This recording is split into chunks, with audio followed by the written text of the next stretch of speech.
Stephen Morris, thank you so much for giving me the time to come and see you here today. It really is a pleasure. I've been here a few times, as you know, and I get such a joy out of seeing your work. Tell me, could we tell everyone where we are? Okay, Gail, for sure, yeah. So we're in my workshop in Kilrush Boatyard. It's a boatyard that's attached to Kilrush Marina. I've been in this workshop, well, I've been in Kilrush Boatyard for just coming up 20 years now. I'm in this particular space for about 6 or 7 years now. That's nice. Yeah. And there are other businesses working in the other units that you can collaborate with sometimes? Well, most of the guys that work here, we've got two very good engineers, and one of them has a workshop up in the town, and he would be more, he's a keen sailor, but he'd be more servicing the agricultural sort of side of things in West Clare. But he does a lot of fabrication and a lot of work down here. And then we've got another man who works from the back of his van.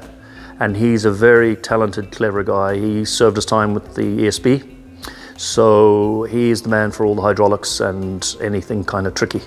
Well, one of those very valuable one man and his van people. Yeah, you know, we were just discussing it recently. All the people I'm talking about, we're all sort of between 50 and 60 years of age. And there's no one coming up in their 20s or their 30s that is sort of shaping up to take on the sort of work that we're doing. Interesting. Sort of wondering what's going to happen in 10 years' time. I mean, vacuums always get filled, don't they? But it's interesting that there's no one. All these guys they're working on their own. They don't have apprentices, or they don't have people sort of helping them. They're just one-man bands, really. The day of the apprenticeship is gone, but maybe it might come back because people are becoming more and more aware of the importance of repair, renew, and service products. So maybe we might see that emerging, coming back. You'd hope that if there's a need, it'll get filled, you know? Yeah, maybe it needs a little bit of government assistance. Yeah. And how long have you actually been working in carpentry and boats? Oh, geez, Gail. I left school at 15 and I was apprenticed to a boat builder in New Zealand, John Salthouse. So John would have served his apprenticeship with Colin Wilde, who was quite, a sort of New Zealand boat builder with sort of international reputation. It would have been Logan's, Wilde's, Bailey's. They would have been the big name boat builders in Auckland. So John served his time with Cole Wilde, and then when he finished his time, he moved out to one of the sort of Auckland suburbs, riverside property, with access to the harbour. So he built basically a boatyard from a green field, and this would be probably back in the early 60s. So I started my apprenticeship in 1981. 81, yeah. So that was a 5-year, 10,000-hour apprenticeship. So in 1986 I finished my time and I travelled overseas, I headed overseas. I'm going to segue here from the maritime history. You have a rather interesting hull behind you. I know what it is, and I'm sure some people watching today will know what it is. Yeah. I think we're looking at a Dublin Bay 21, and yeah. So this boat behind me here is the 4th Dublin Bay 21 that we are building here in Kilrush. So we've launched 2; they're afloat, and this boat behind me here is she will be, when she's launched, and she has the old keel on her, she'll be the new Estelle. So she's boat number 3. Sorry, Gail. Boat number 3 is Estelle, and she's next door, being fitted out. This is the 4th boat behind me here, and we're still waiting for the original boat to be sent down from the East Coast. And when we have her here, we'll take the 2-ton lead keel off her, and it'll be incorporated into this new hull. And we're not quite sure. I don't think the final decision's been made about which boat is going to be sent down, but whichever boat it is, the name will transfer onto this new hull, and the 2-ton lead keel will transfer onto this new hull. Also, one of the boats that we pulled apart had a good bit of greenheart in her, and she was Garavogue greenheart. It's a very, very tough, dense timber. It's one of the timbers that if you throw it into water, it sinks. It's very resistant to marine borers. It's virtually rot-proof. It used to be used a lot around harbours and piers for piles and. So the Garavogue was built in Portrush up in the north by a boat builder. I think his name was Kelly, and he was a working boat builder.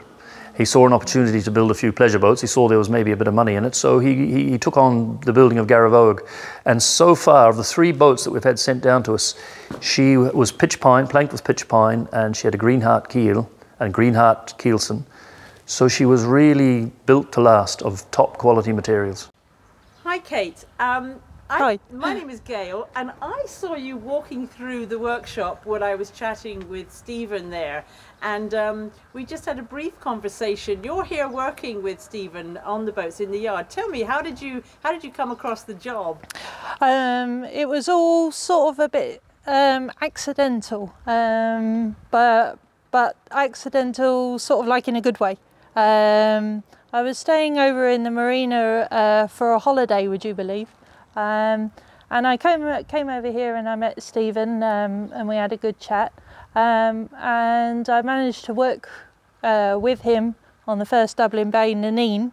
I managed to work with him for a week, and then unfortunately I had to go back home, which was at the time in Scotland. But then Stephen got some more work, and he says, "Do you want to come back?" And I said, "Yes, yes, I do. Yes, thank you very much." So Fantastic. So 7th of January 2019 was my first day. That's wonderful, and it obviously means a lot to you, the fact that you can remember it in such detail. Yeah, no, it was absolutely great. We were finishing the first Dublin Bay 21 at the time, and also making a Galway hooker glow chug, 24 feet, I believe she is, at the same time. So there was quite a bit of work to do. Did I see her over in the marina now, or was that a different boat I saw that had the yellow one? Electric engine inside it? That's probably her. Yeah. Was she yellow? I can't remember the colour. Yeah, yellow and red. Yeah. Yes. Yeah. Oh, That's her. Lovely. Yeah. That's her. We were building her when I first came over. So. So we were talking earlier, Stephen and I, with regards to apprenticeships and giving keen boat builders the skills to actually then apply and learn and become professionals in their field. Is that something that would interest you? Would you be interested in going to college and learning the line drawings and everything like that, and actually? Well, certainly the lofting, like getting out all the line drawings, would certainly be of great interest to me. I greatly enjoy working with Stephen and the other members of the team that unfortunately are not around at the moment, but Stephen certainly. You know, I just want to try and gain as much knowledge from him as I can, and hopefully get better at what I'm doing. So here are the two Dublin Bay 21s that are already floating. Absolutely beautiful.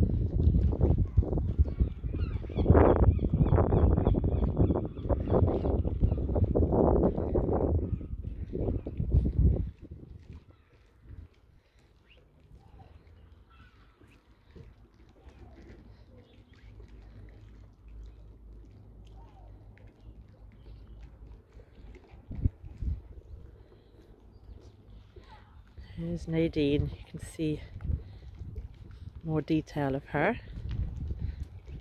Very carefully tied between the pontoons.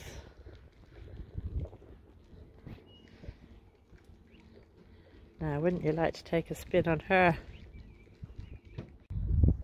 Let me introduce you to Sally O'Keefe. Sally O'Keefe is a wonderful community project that Stephen worked on. And she provides a variety of sailing opportunities for children and adults in the local community.